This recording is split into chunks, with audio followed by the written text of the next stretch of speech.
વાત જામનગરની કરીએ। જામનગરના ધ્રોલમાં આવેલ સમરા ગામે કોઝવે તૂટેલી હાલતમાં હોવાના કારણે થઈને લોકોને ભારે હાલાકીનો સામનો કરવાનો વારો આવી રહ્યો છે। ચોમાસા દરમિયાન કોઝવે તૂટ્યા બાદ હજી સુધી તે રિપેર ન કરવામાં આવતા ગ્રામજનોમાં ભારે રોષ જોવા મળી રહ્યો છે। સ્થાનિક ધારાસભ્યની નબળી નેતાગીરીના કારણે થઈને સમસ્યાનું કોઈપણ પ્રકારનું નિરાકરણ હજી ન આવતું હોવાના ગ્રામજનો દ્વારા આક્ષેપ કરવામાં આવી રહ્યા છે।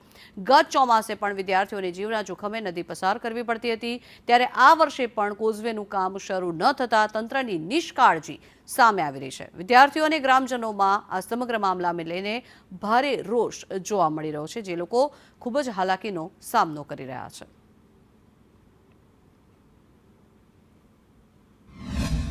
પ્લોટ વિસ્તાર સુમરાબી ગામની વચ્ચે જોડતો પુલ છે, એ આશરે ચોમાસામાં 5 થી 6 મહિના પહેલા તૂટી ગયો છે।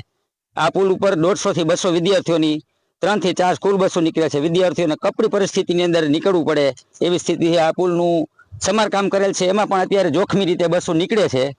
અત્યારે આ પુલની સ્થિતિ બહુ ખરાબ છે। આ 1.5 મહિનાની અંદર આવતા 5મા મહિનામાં પ્રી મોન્સૂન આવે તે પહેલા રિપેર ન કરે તો ગામ લોકોની વાડીએ જવા માટેની અને સ્કૂલમાં વિદ્યાર્થીઓ જવા માટેની પરિસ્થિતિ બહુ કઠિન થઈ જાય છે। ચોમાસાની અંદર અમે છોકરાઓને ખંભે બેસાડીને સ્કૂલે લઈ જવાની એવી પ્રયત્ન કરેલા હતા, અને ચોમાસામાં તો બહુ ખરાબ પરિસ્થિતિ, છોકરા જીવના જોખમે સ્કૂલે જતા, એના વાલીઓ મોકલતા પણ નહીં, આમ પણ નદીમાં પડી જવાની બીકે। આ ગામનો પુલ તૂટી ગયો અને 5 થી 6 મહિના થયા, વરસાદનો તૂટી ગયો, હજી સુધી કોઈ લોકો જોવા આવ્યા નથી। આ ગામની રજૂઆત ઘણી વખત કરેલી છે તાલુકામાં, હજી સુધી આનું કઈ નિરાકરણ આવ્યું નથી। 1.5 મહિના પછી વરસાદ આવી જાય તો આ પુલની હાલત પાછી એવી ને એવી થવાની છે। હવે ગામમાં જે લોકો છે અને આ સીમમાં આવવું હોય તો રેલવેના પુલે ફરીને આવવાનું થાય છે, તો હજી સુધી કોઈ જોવા આવેલું નથી।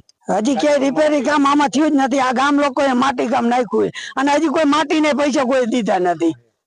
એ આ મશીન વાળાઓના બધા એના ખર્ચે નખાણી છે। વિદ્યાર્થી ભણવા જ નથી જઈ શકતા, જે પલટનારા છોકરા એ વરસાદ આવે એટલે ભણવા જ નથી જઈ શકતા। અમારે આ કોઝવે ચોમાસા દરમિયાન તૂટી ગયો છે, જે વારંવાર રજૂઆત કરી છે। સ્થાનિક ધારાસભ્ય અહીંયા મુલાકાત લઈ ગયા છે અને બધા કામ દેવાઈ ગયું એમ કહે છે, પણ હજી સુધી રિપેરિંગ થયું નથી। આ માટી કામ બધું ગામ લોકોએ ભેગા મળીને કર્યું હતું, એટલે થોડી અવર જવર થાય છે। હમણાં 1.5 મહિના પછી ચોમાસું આવી જવાનું છે, અને આ પુલ જો રિપેરિંગ ન થઈ જાય તો અમારા ગામની બહુ જ કપરી પરિસ્થિતિ ઉપસ્થિત થાય એમ છે। અત્યારે હાલમાં 200 વિદ્યાર્થીઓ દરરોજ માટે અવર જવર કરે। ગામની 90% જમીન આ બાજુ હોવાથી ખેડવા જવામાં બહુ જ તકલીફ પડે છે, અને વારંવાર રજૂઆત કરવા છતાં હજી સુધી રિપેરિંગ કામ ચાલુ કર્યું નથી।